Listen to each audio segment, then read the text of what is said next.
Participated in December's town hall. This is pretty much the same presentation. We just realized that because of Christmastide, not everybody had a chance to participate, so this is a repeat of what we did in December. It's especially helpful because we have choir members that were preparing for our wonderful cantata. They weren't able to participate, so thanks for hanging out.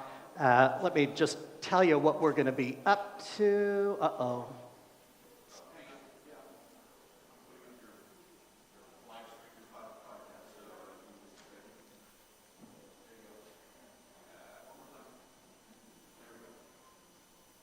There we go.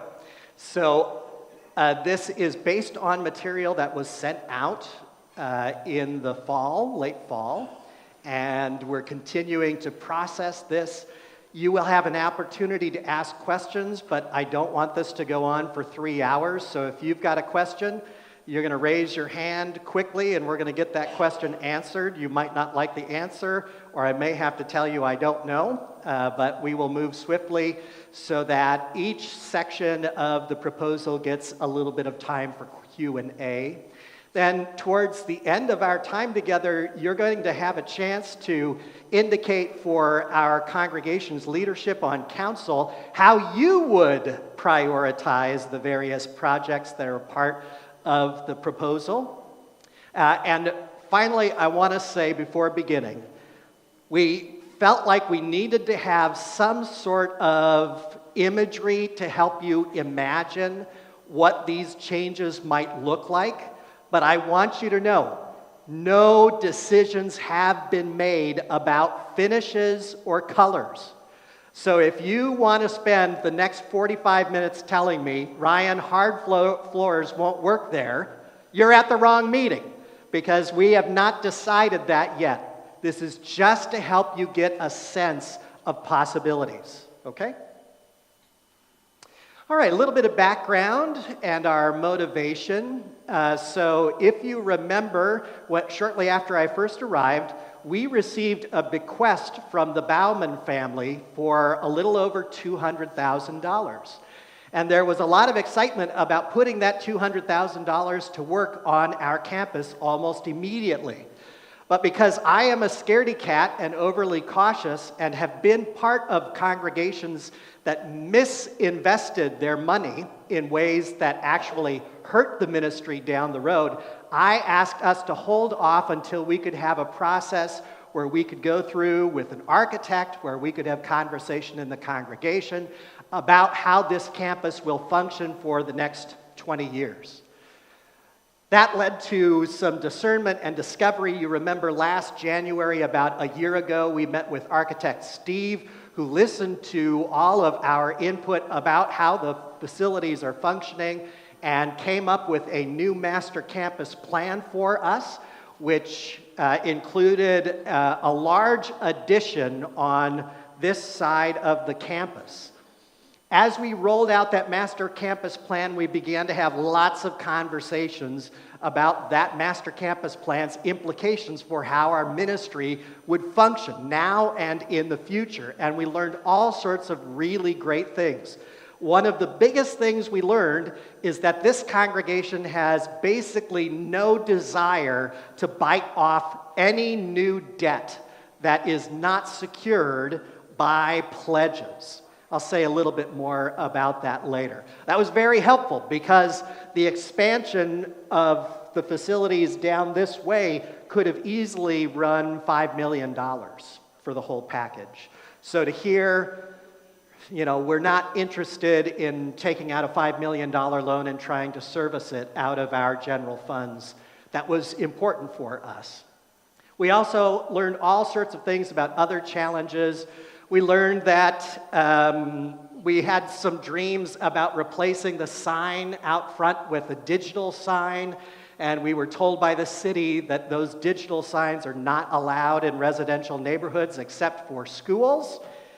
We found out that it would be almost impossible to add more preschool classrooms to our fellowship hall because those preschool classrooms would be for little ones who spend a significant part of their day napping, And because of their napping, we wouldn't be able to use the fellowship hall during large swaths of the weekly calendar, and that would sabotage our ministry.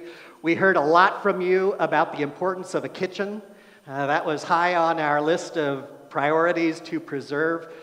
We just learned lots of stuff, and that was very helpful.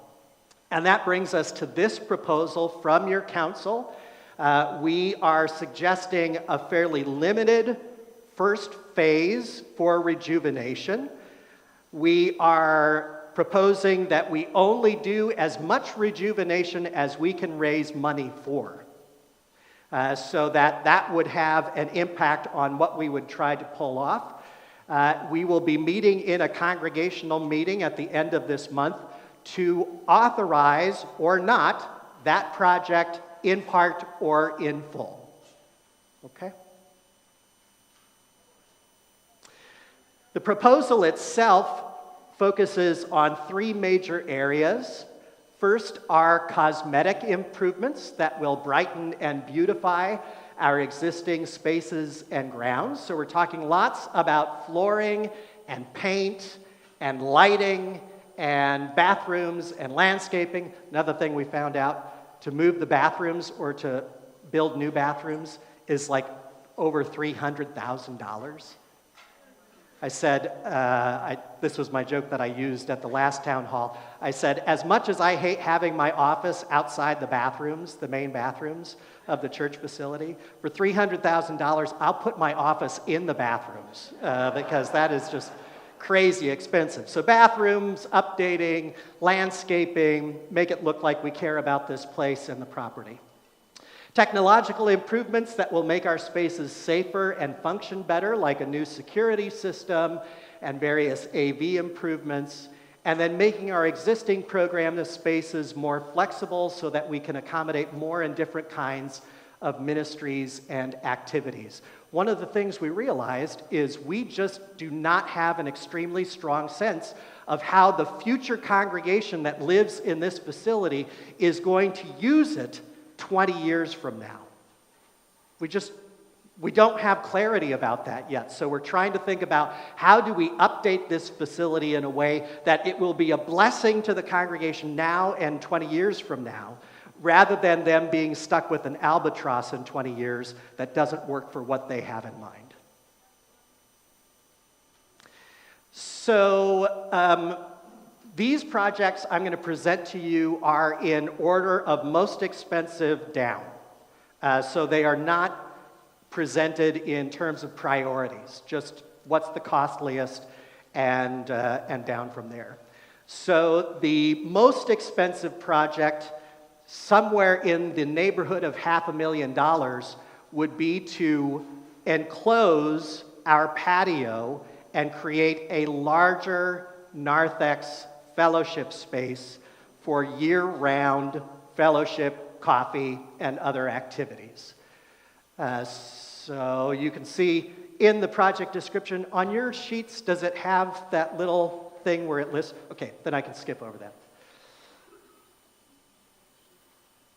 that. So some of the renderings, just to give you a sense, we're talking about installing conceptually storefront type windows and doors that would allow us to have an air-conditioned space for after worship fellowship, before worship fellowship. These are just basic senses of what that space could look like.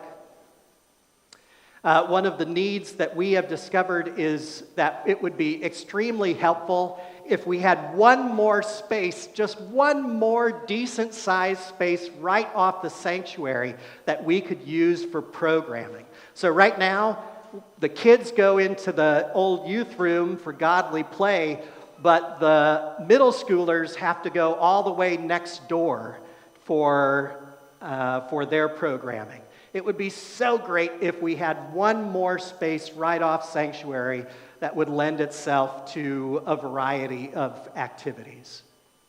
Plus, I had one guy come and say, Ryan, I think you are the pastor of the only Lutheran church that only has coffee hour after worship for like a quarter of the year or half the year. It's really important for us to be able to have that fellowship time. For those of you who aren't here during the summer, it's not especially helpful to have the patio during the summer. We are not going to be able to put in a coffee shop, but the AI was able to add a little coffee truck in there so that we could get the sense that we'd be able to drink our coffee in relative comfort year-round. So let me stop there and ask if you have questions about that particular project. Dave. In order to save some money on this section of this, there's a lot of glass and a lot of windows. It's a really expensive part. I would hope we could look at an option like that right there could just be a wall, and then the double doors on the other end that you showed in the previous picture. A wall there and just have a single glass in on the very front. So Dave's comment is by limiting the amount of glass we use, that could help with climate control, that could perhaps lower cost. That's in that finishes category, that all that stuff is still on the table. Yes?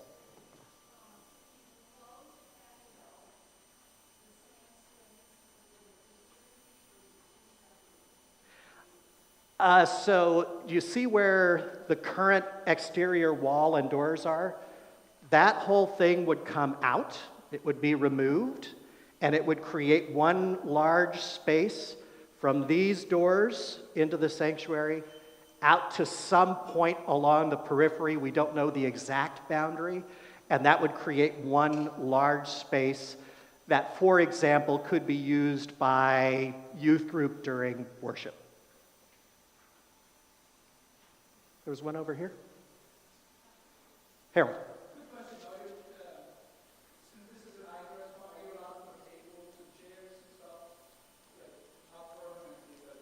Not permanent is the key. So you can have tables and chairs, but you have to make sure that permanent features allow for egress.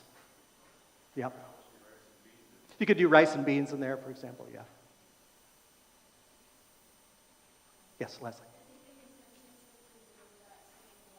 I'll say more about the stained glass in a moment.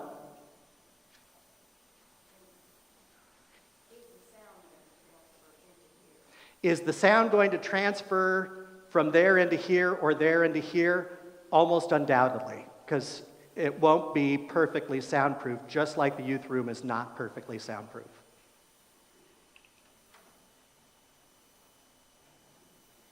Okay? If you have other questions, you can write them down on your sheet, and we'll be publishing those questions as well as the ranked voting. The next conversation, I really would like to remain your pastor for longer than this meeting. So I want you to know that what I'm going to say for me is not a deal breaker. I'm not going to leave this call if you don't do what I think you should do. But I have opinions, surprise, surprise. So the next part of that Rejuvenation proposal has to do with the sanctuary. You can see the potential price point. I should say about the price point. All of these price points are assuming that a general contractor is overseeing all of the projects all at once. And you and I know that that would not be the case. You don't need a general contractor to oversee painting. You don't need a general contractor even to oversee flooring. You need a general contractor when you get in the realm of having to take out permits. So these figures, like I said in the original publishing of the material, are a worst-case cost scenario. All right, so some things about the sanctuary. God help me. So I know that you guys love the pews. The pews are awesome. You use the pews to help you stand up, like you pull on them to help you stand up. In the pews, you can sit next to your honey and hug, and they're very nice. They're very nice. And if you tell me the pews have to stay, I will not resign as your pastor. But I will tell you, I think that investing the tens and tens of thousands of dollars to reupholster and refinish these pews and to re-anchor them to this floor for the foreseeable future of this congregation's ministry, in my opinion, that would be a terrible mistake. I love them. I really do. And they'd be beautiful refinished. But once they get in, this congregation will close before it would be willing to give up those refurbished pews. So, we're talking about the possibility of chairs, and you will be able to say in a separate vote, yay or nay. So just because you say yay to the overall project does not mean you are saying yay to chairs over pews. We will separate that out. What we're hoping to achieve is greater flexibility in this space because we need one more large program space on this campus. So here you see the sanctuary set for basic normal church service. You can see the altar is a little bit higher. I'll show you the schematics, the AI for a stage build out. For the stage itself, we talked about lightweight chancel furniture that would be able to be easily moved for various kinds of performances. Austin and his jazz trio did such an amazing job for Charlie Brown, and they were right here on the stage, and do you know what I saw from my seat? All I saw were people going like this. Do you know why? Not because they're Lutheran dancing. They can't see. The stage is too low. It's got to be higher and closer so that people can see what's going on up there. So, for example, you see we have our wonderful preschool. Instead of having the little kids stumbling all over these steps, we've got one flat platform that is elevated so that everybody is able to see. When we have Watoto come or we have Austin's Jazz Trio come, then band can be up on stage and be visible. We are trying very hard to figure out how we can add a ramp to this side of the stage so that people could access it from both sides, but it is surprisingly difficult. So bear with us because I don't know if we're going to be able to pull that off, but that's just an example of what we're trying to get at. Here is the real kicker. Why I am hoping that we will at least consider the possibility of, instead of investing in refurbishing all of these pews and using them until Jesus comes home, to make this space more user-friendly for our programming. So that is an example of VBS. That is also an example of the summer day camp that we're hoping to launch for the children of our community. The tricky thing is that we run a preschool summer school during the summer, all summer, and they utilize the fellowship hall on a regular basis. So for us to be able to more comfortably pull off the kind of programming that we're talking about, it would be such a help if this space were a true multi-purpose space. Again, I will not resign this call if you tell me no. I'm just telling you, it would be a huge assist for what we're trying to pull off. You can also see that it would be helpful for other occasions. We have our wonderful Advent by Candlelight affair that happens next door in the fellowship hall, and there is a limit on how many people can participate in that because only so many tables can fit. To have another multi-purpose space would allow us to maybe host some larger gatherings of different configurations in this space. Also, since I don't have the money, I don't anticipate us having the money to add on for a nursery or a prayer station or to be able to create dedicated enclosed space for the playground. We need this room to be able to host various things at the same time. And so you can see that it would be nice, for example, if we had a funeral, a small funeral, If instead of setting up the tables next door and the family buys sandwiches for 200 and only 33 people come next door, as much as we beg and cajole them to do it, instead have the fellowship right here at the back of the sanctuary so that after the service they're doing what you guys are almost already doing and hanging out and visiting in the church, but be able to enjoy their fellowship at the back of the church. So you can see that.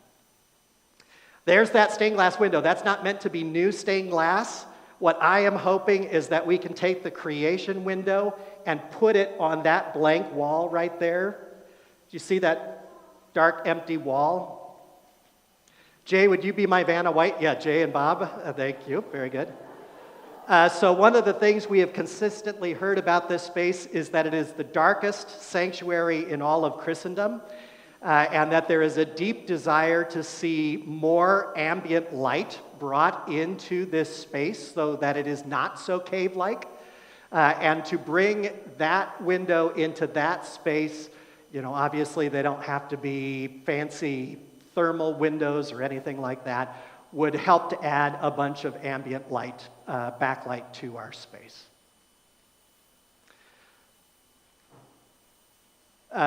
Questions? Yes.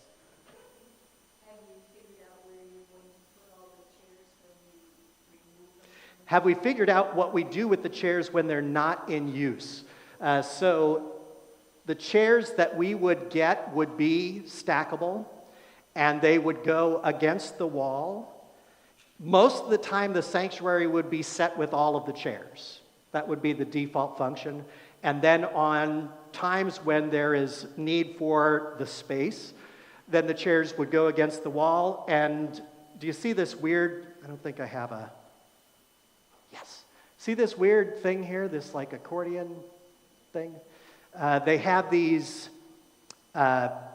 fancy dividers, basically, that don't have to be anchored to the ground and can be used to sort of disguise some of that clutter. Yes, Harold.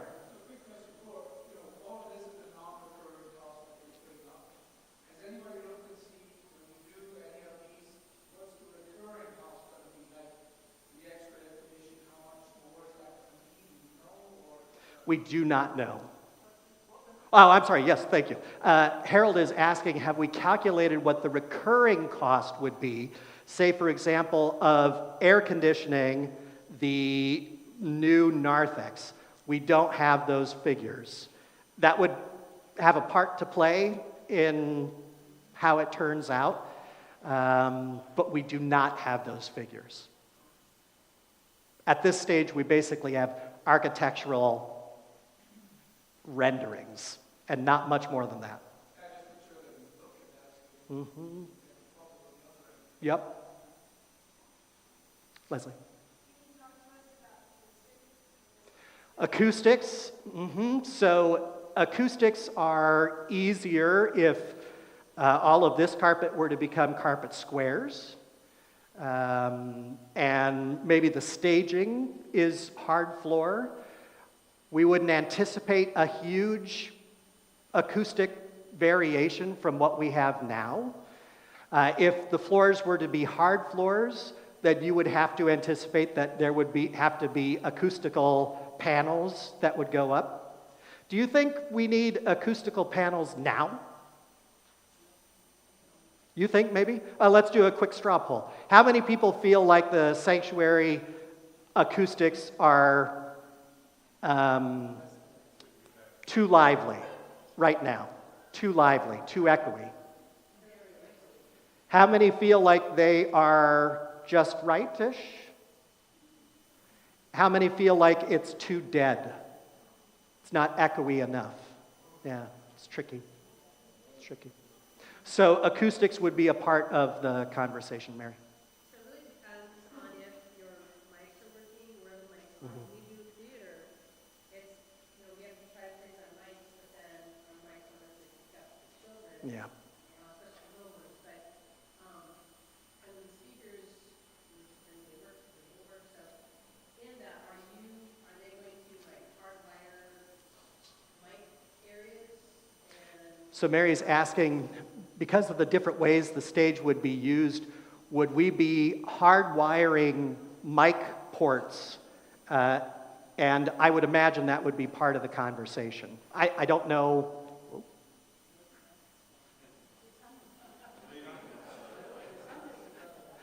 Sun went down, yeah. Now we're totally down.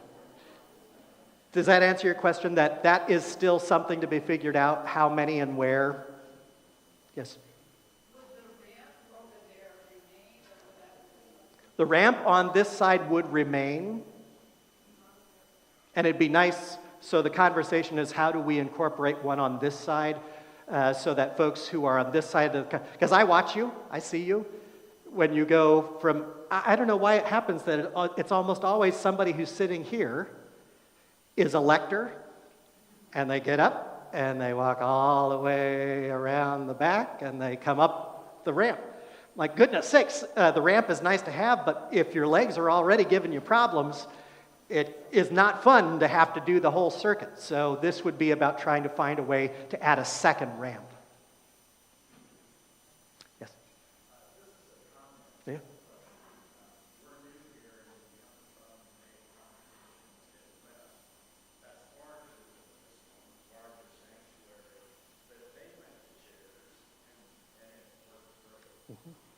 Yeah, there are lots of congregations that have lots of chairs. Yes, I'm saying it right now. There are lots of congregations that have chairs. There are lots of congregations that have pews, and everybody finds a way to make that work.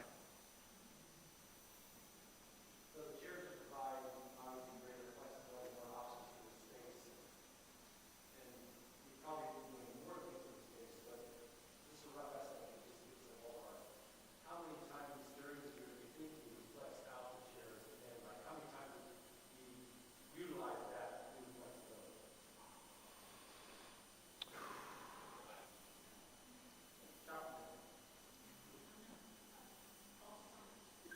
Yeah, a lot during the summer. Oh, I'm sorry.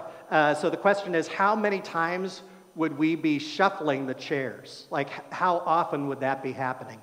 It would happen a lot during the summer. It could happen frequently for funerals, the occasional funeral. It could happen for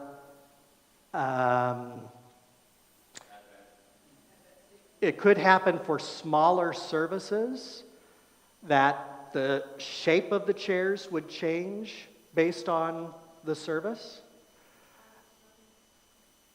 Yeah, that's not I don't have an exact answer for you. And I'm looking for one. The reason why I ask is my personal initial instinct is that I like to be, but if you're going to tell me that there's 10, 20, 30 times a year where it would be really nice to have a flexibility, I get it. You get it, yeah.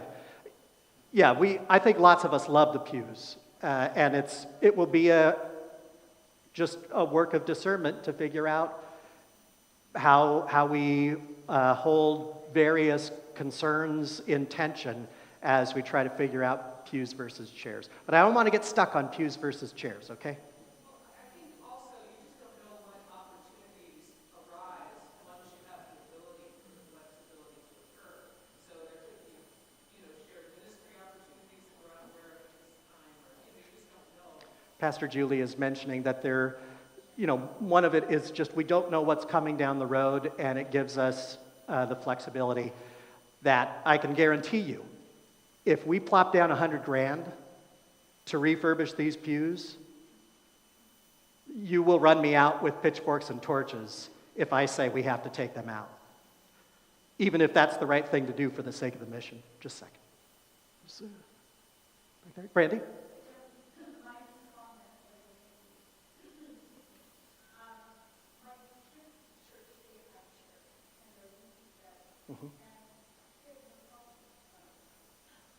Oh, they snuggle.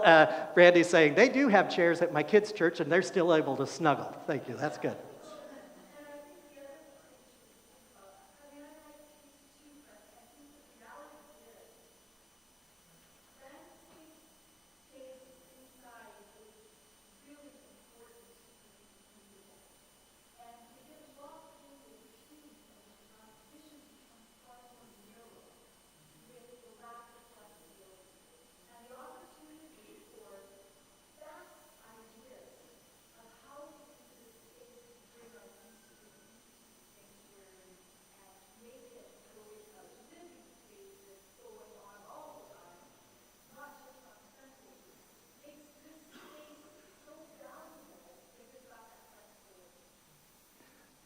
Brandy said a lot just now, a lot about how pews would anchor the space in a certain way and chairs would allow for a degree of flexibility in another way for ministry. We're getting into more opinions than questions. Patrick? Just kind of adding a little bit to that is the fact that you have the ability to make this a rental space as well and invite the local community into our space for other events that we may have. Patrick is saying that this also becomes a community space for our neighbors in a way that it is not now. And I will say it's challenging. There is a Roman Catholic hiding inside of all of us. Roman Catholic theology says that this is the house of God, that God lives in this space more than God lives in other spaces because the Blessed Sacrament lives in the tabernacle at the front of the church. That's why that little red candle is always flashing in a Roman church. It's to let you know that the body of Jesus Christ is right in that space, right there, and you better show some respect. Though we like to call this the house of God, we do not have that theology. This is the house of God's people. God lives in here as much as God lives out there. And we do not have the sacrament living in the space all the time. So that means we believe Jesus has great joy when this space is filled with laughter and love and not just typical worship. But like I said, I'm not going to quit the job if you make me make the pews stay. Yes, Karen.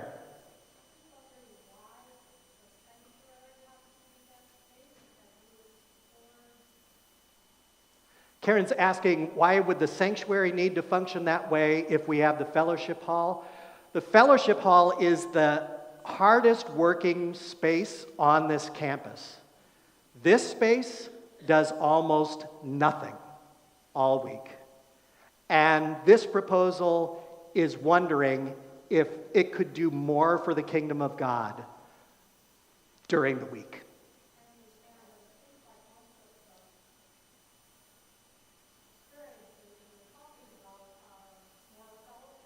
Mm-hmm. Yep.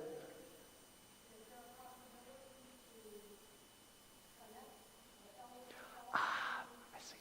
So one of the investigations, Karen is asking actually about could we maybe expand the fellowship hall or enclose the space between the two buildings? And the architect found out that all of the utilities easement goes right in between these two buildings. Let me tell you, there have been many times over this last year and a half where I've said, oh, I wish I could time travel because I would make a few adjustments on the campus before, but that in-between space, we would have to relocate all the utilities, and it would be insanely expensive. Because Jay looked into that for us to find out, could we just grow that part? And the answer is basically no. It would cost us more to do that than it would to add on to the building this way because of that utilities easement. Yeah. I think that you'd be able to talk to people that had the pews removed and had new chairs and find out what they did, how beneficial it was. I'm sure we find out that they found a lot more reasons than what Sure. we're thinking of, and that would help you decide. Yes, so we can speak to, Gail is saying we can speak to sister congregations, other communities who have gone through the same discernment process and kind of learn from what they learned in the process. Pastor.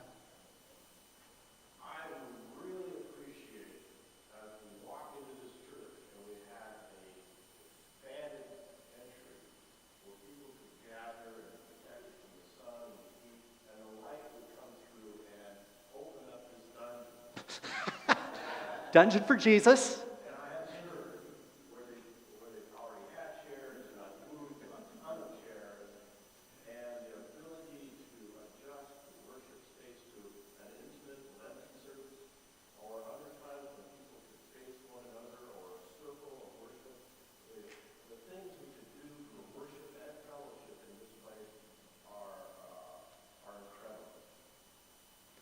We're getting into, again, more opinions than questions, which is fine. This is part of our discernment process. And you will have a chance to specifically say yay or nay just on pews versus chairs, okay? But I got to keep moving because we're getting long. I got to keep moving. Fellowship hall. You can see the description on your paper. So, like I said, the fellowship hall is the hardest working building on this campus. Well, preschool is pretty hard working. But in terms of weekday ministry, the fellowship hall has, man, we have put some miles on that baby. And it needs help. It needs attention. It needs investment. It needs flooring. It needs paint. It needs refreshment. It still needs some acoustical work. You can see there are acoustical panels put up in the front of the fellowship hall in that imagining. That space does so much for our community now, and we imagine it will continue to do so in the future. We have to invest in it, or it's going to become an albatross for the next generation of this congregation. That update includes keeping the kitchen, updating the kitchen, getting the kitchen to a place where everything works, where it's cleaned up and cleaned out, where it's ready for another generation of service. There are other cosmetic things over in the fellowship hall just to make it a more attractive space. One thing to consider is if we decide to do something here in the sanctuary, and or if we decide to do something with the patio to make it a new lobby narthex, then there will be a period of time where the fellowship hall will have to be our lifeboat, where everything that currently happens here for some period of time will have to happen over there. So it's not only an investment in our public ministry with the community, it's an investment in our congregation's ministry. Another thing we've wondered to the Holy Spirit, Lord, could there be a day when you invite another congregation onto this campus to share it with us? Or to have different worship styles happening in the same prime time window. And having another attractive multi-purpose space would be a helpful part of that possibility. Questions on fellowship hall? Mary? Bathrooms would be included. They would stay where they are, but would be updated. Same with these bathrooms we'll get to.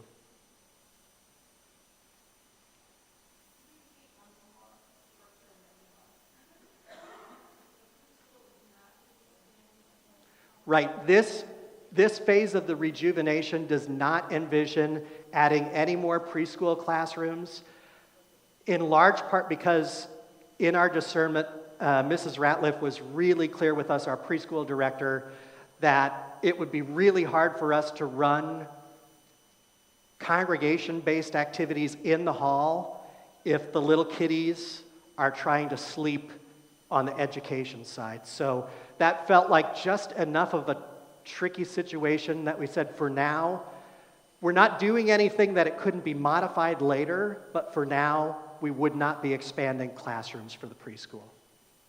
Patrick? AV, will we be continuing AV from here over to there in this proposal? Here over to there? So we need an overflow. Oh.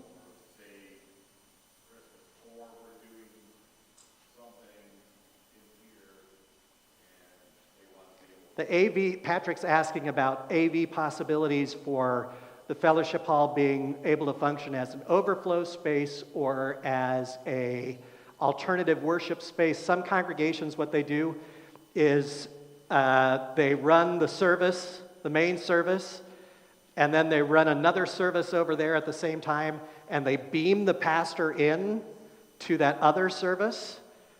It sounds strange to us Lutherans, I know, but there's all sorts of possibilities with AV stuff.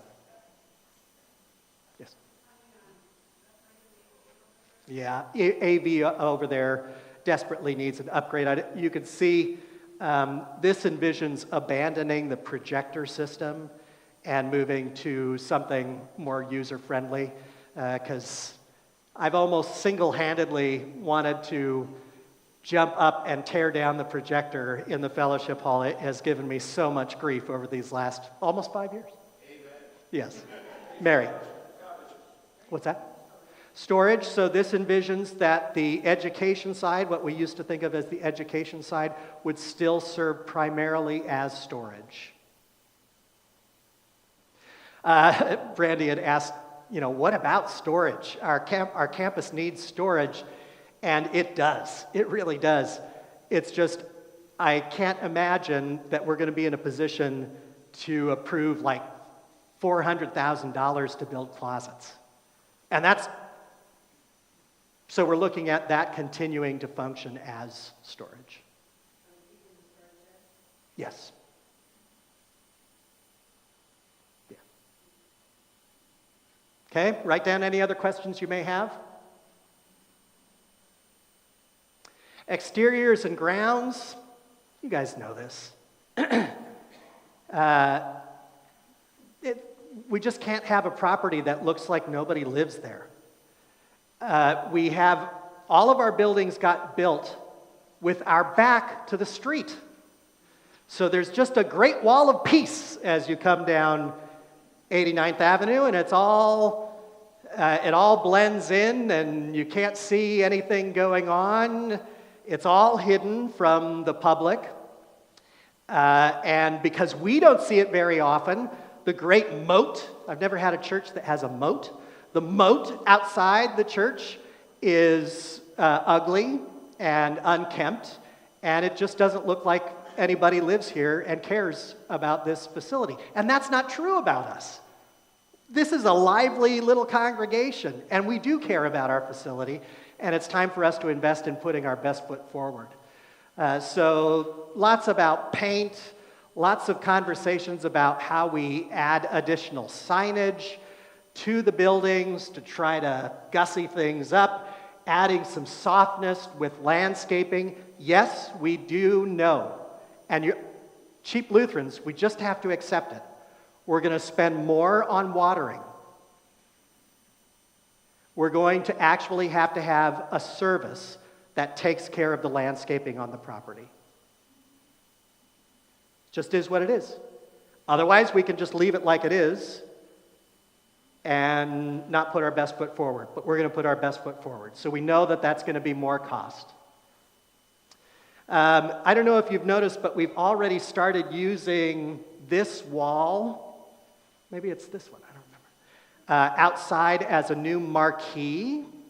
So there are various posters, banners, artwork that can be placed on that marquee wall to try to do something to show that this property belongs to Jesus and proclaims him and his reign. So add some color, some pop, bring some color along the curb to disguise the moat. Work on our sign, dress up our cross, make it pop a little bit. That, I couldn't get the AI to not put an electric sign in there. That cannot be an electric sign, but there would be something more attractive that would go into that slot, and just add some flowers and some paint and some lighting, try to help the old girl out. Disguise some of our ugly, like I said, we put all of our utilities, all of our ugly stuff that you would normally hide from the public, we put it all on the street, right where the public drives past it all the time. So to try to disguise some of that with landscaping. Try to create a more welcoming front patio. For goodness sakes, if I die, tell them, don't ever plant a cactus right at the front corner of the church entry. Add some signage, add some paint. Questions about building exteriors, Harold?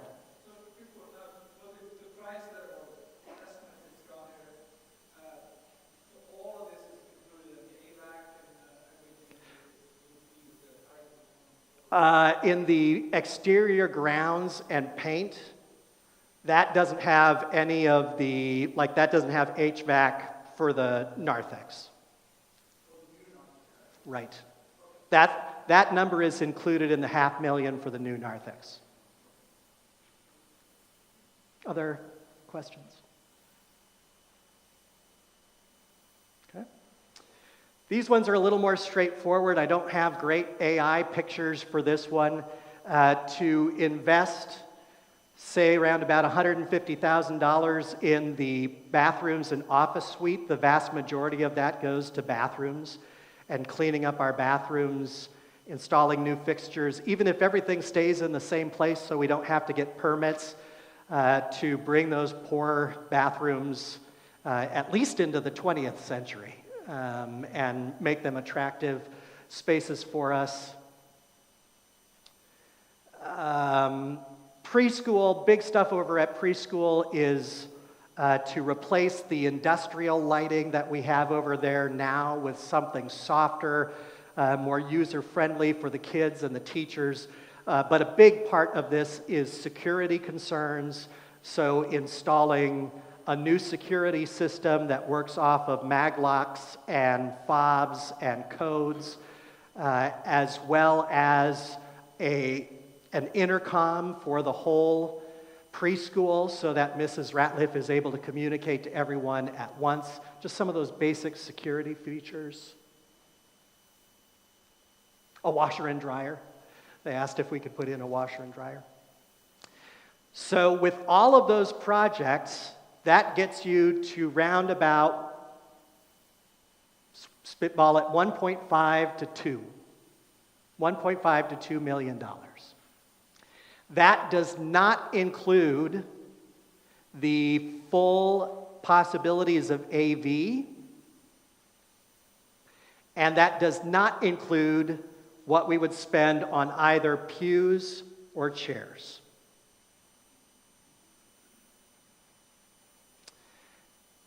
Oh, that's what I said just there. So, on the basis of that, let me remind you that we are only going to do as much rejuvenation as we receive money to do. So if we raise $1.5 million, then there's a very good chance we're going to take out a $1.5 million loan from the ELCA Capital Bank, called the Mission Investment Fund, and we are going to use the pledges as they come in over the next 3 to 5 years to pay down the principal on that loan. If we only raise $500,000, then we're only going to do $500,000 of rejuvenation, and we will only take out that much to make sure that the project can get underway as soon as possible. And for the duration of the capital campaign, we will only be addressing those capital campaign projects, those rejuvenation projects that we have money to do. Does that make sense? Rita May. Or promised, yes. That's pledges. So far, we still have the $200,000 from the Bauman bequest. After the first town hall meeting, someone came forward and pledged $100,000 for the rejuvenation. Another person came forward and pledged $75,000. So that means at this point, we're at about $375 money in hand for projects. If you, at the congregational meeting, approve for us to go forward, then what we will do is we will go into a capital campaign mode, and we will ask for pledges that over a period of time would help to pay for the project. If we don't raise 1.5, then council will be coming back to you to report to you what projects we will be doing if we're not going to do the whole shebang all at once. Make sense? Dave, you got a question? I have a question about the cost between refurbishing all of these pews and buying the chairs. Have we looked at that? Is it pretty much equal? No. Chairs are cheaper or more expensive? chairs are generally cheaper.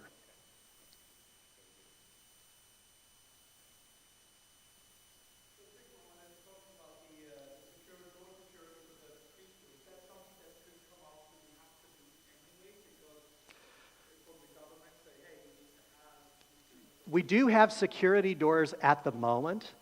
It's just not the kind of security doors that we can control. These would be updated doors, and they would be for all of our facilities. At the moment, licensing has not told us that we have to replace the security doors that we have. I think we should have that kind of security door on all our facilities.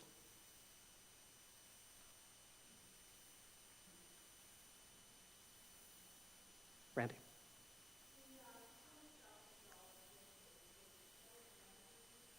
Yes. It was, the Bauman bequest did not come with any strings attached. It was not dedicated.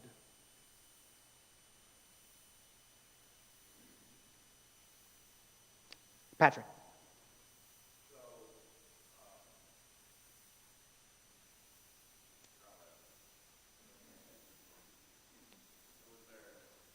It's all right. So what we're going to do now, you have your handy-dandy little papers. And those papers have space under each of the projects for you to ask any other questions you may have.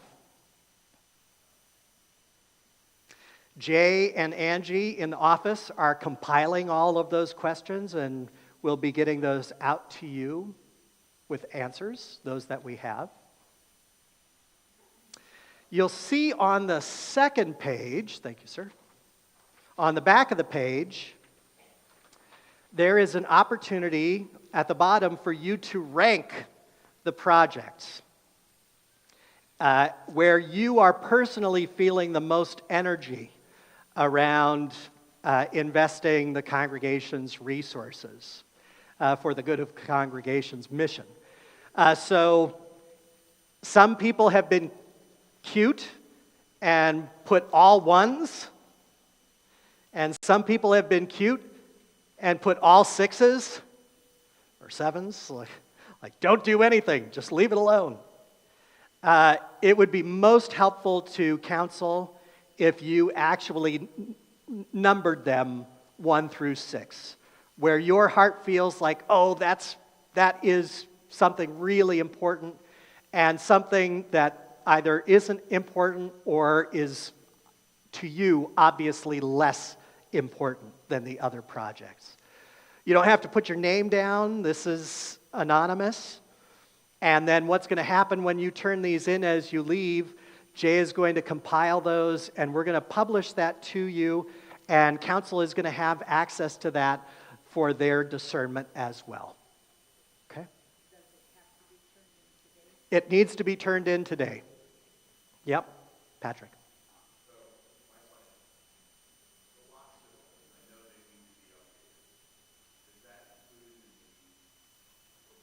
Yes. The lock system is included in those proposals. Yes.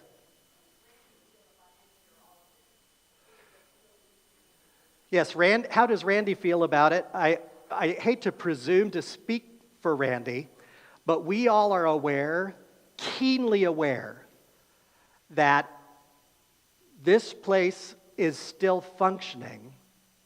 The physical campus is still functioning, in large part to Randy Vossler's chewing gum, duct tape, and handyman wisdom.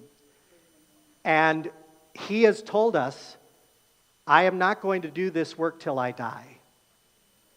You better get it fixed up before I retire, because it will be too much for someone who comes next.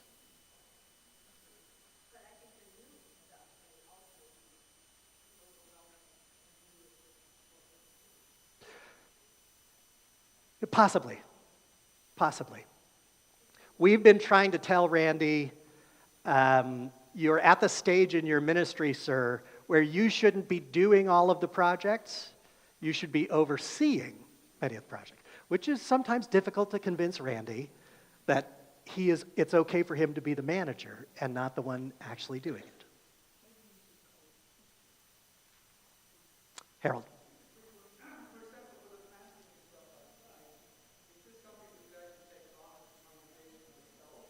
Potentially. Yep.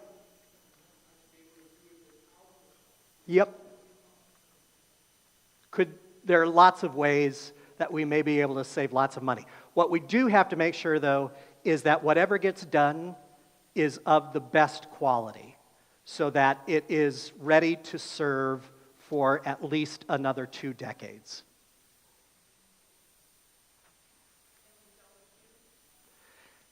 Can we sell the pews? I don't know that. I've seen some pews up for sale, and they tend not to get scooped up anymore, but one never knows. Dave Schleif is working on an option to monetize the pews, so we'll see what Dave comes up with. Thank you all. I pray you God's blessing. Thank you for listening. Jay is saying that you can put your little paper with questions and your ranked voting in the basket here, just in front of the baptismal font. And thank you for your time. And we will be reporting back to the congregation hopefully this week, Elizabeth. So then we will meet on the last Sunday of this month to vote whether or not to go ahead with the proposal. Randy.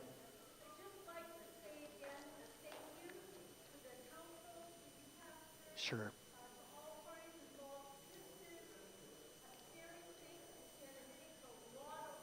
Mm-hmm.